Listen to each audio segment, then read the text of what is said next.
pamalandong sa pulong sa Dios sa kabuntagon. Sliced bread, dawata ug kana ang pulong sa Ginoo.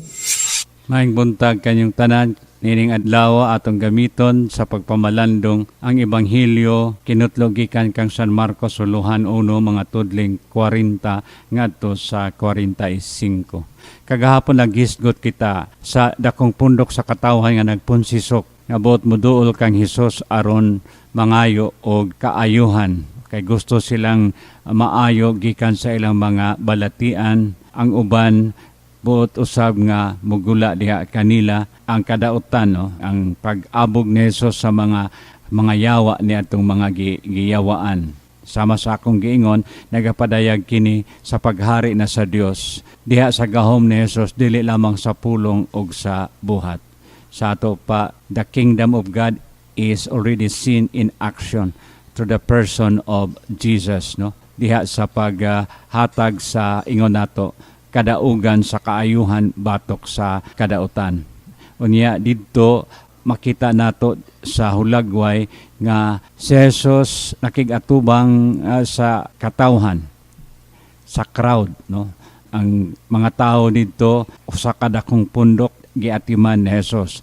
Og dito iyang gipakita kining kalidad sa Ginoo nga mao ang kaluoy, no?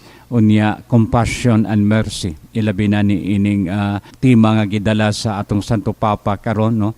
Nga para kaniya kinahanglan ipadayag nato sa kanunay diha sa atong pagsaksi sa pagtuo ang compassion and mercy sa Ginoo.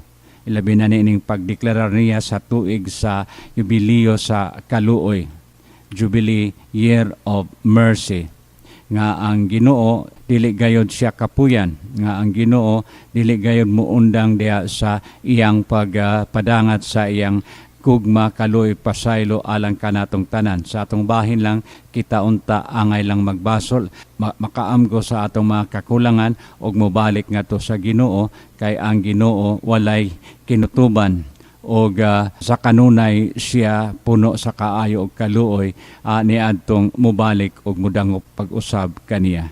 Sa Ebanghelyo karon atong i-focus ang atong kaugalingon sa usa ka personalized nga encounter sa Ginoo sa usa ka tawo nga nagmasakiton, usa kini ka sanlahon. Diin kini siya buot magpakitabang kang Hesus. Sang sanlahon sa panahon ni Jesus, giisip sila nga mga sinalikway. The lepers are the outcast and the rejected minority in Jesus Christ time. So walay moduol kanila, mahadlok ang mga tao nga matakdan sila sa maong sakit o sila gilain o kinahanglan dili mosagol, ilabi na sa mga walay sakit nga sanla. Busa kining sanlahon iyang overcome ang tanan nga mga obstacle aron lang siya makaduol kang Hesus og mangayo siya sa kaayuhan. Busa mihangyo siya sa kang Hesus pag-ingon, miluhod siya og mihangyo sa iyang panabang nga ayuhon siya. Siya miingon, kung buot ka Ginoo makaayo ka kanako. Si Jesus mitubag, buot ko nga mamaayo ka. Diha nining maong enkwentro, si Jesus wala dayon mag-ayo sa sanglahon. Apan dinhi giuna kining disposasyon sa sanglahon nga naas kaniya ang dakong tinguha nga maiya ang kaayuhan. Buot siya maayo. Busa ang pagkaayo nagagikan diha sa iyang kabubuton og si Jesus nagapuno niini sa pag-ingon, buot ko mamaayo ka, og ang sanlahon diha naayo dayon.